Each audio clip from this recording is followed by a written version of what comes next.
এখন আমার মশলাটা বাদামি কালার হয়ে আসছে। আমি এখন এতে একটু পানি দিয়ে নেব যেন মশলাটা ভালো করে কষানো হয়ে যায়। তারপর আমি একটু দিয়ে দিব হলুদ, লবণ, গুঁড়ামরিচ মিক্স করে রেখেছিলাম, সেটা ঢেলে দিব।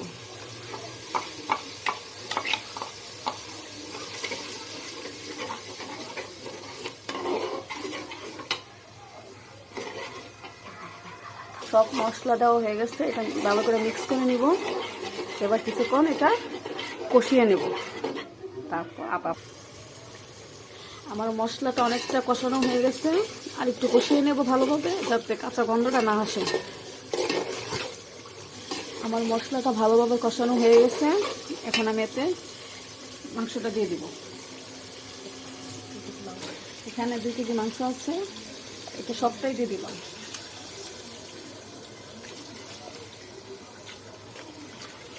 এটা ভালো করে এখন মিক্স করে নেব।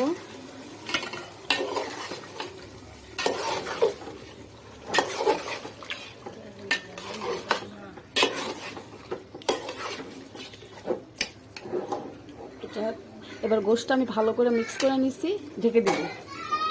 ভালো করে কষিয়ে নেব। তারপরে এটা আরেকটু নেড়ে দিব। ভালো করে কষিয়ে নেব, মশলাগুলো গোশে একটু ভালো করে ঢোকে।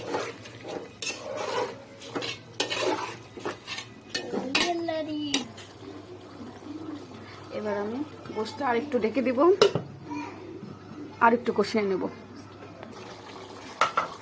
আমি আরেকটু নেড়ে চেড়ে নেব তরকারিটা। এখনো কষানো হয়নি, ভালোভাবে কষিয়ে নেব। গোশের ভিতর সব মশলাগুলো ভালোভাবে ঢোকে, যার কারণে গোশ কাঁচা ভাবটা আসবে না। আমার কথা মতো অনেকটা ভুল হইতে পারে, আপনারা সবাই ক্ষমার দৃষ্টিতে দেখবেন। তুলে নিলাম, দেখি তরকারির কী অবস্থা। এই তো এখনো হয়নি কষানো, আর একটু কষিয়ে নেব।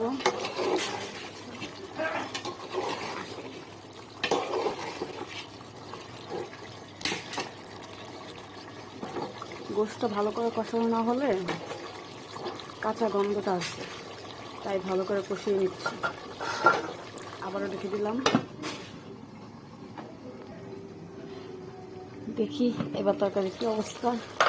মাশাআল্লাহ, কালারটা ভালোই আসছে। এখন আমি ভেজে রাখা আলুগুলো দিয়ে দিব।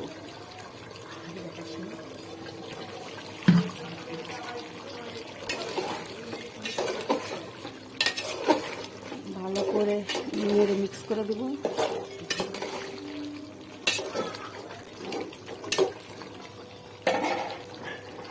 আবার একটু ঢেকে দিই। কষানো হয়ে গেছে, এবার আমি ঝোলের পানিটা দিয়ে দিব।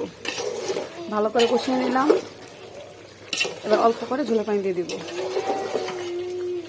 আপনারা কে কীভাবে রান্না করেন অবশ্যই কমেন্টে বলে যাবেন।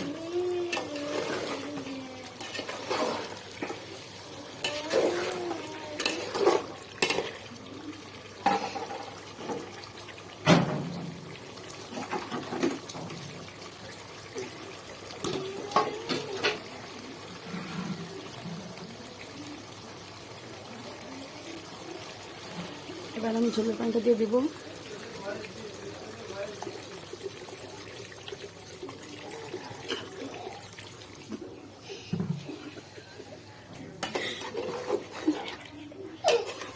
ঝোলের পানি দিয়ে দিলাম। এই তো এখন কিছুক্ষণ রান্না করে নেব।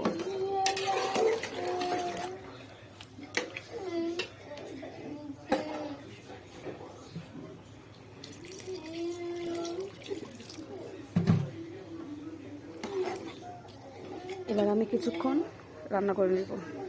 ঝোল দিয়ে দিলাম।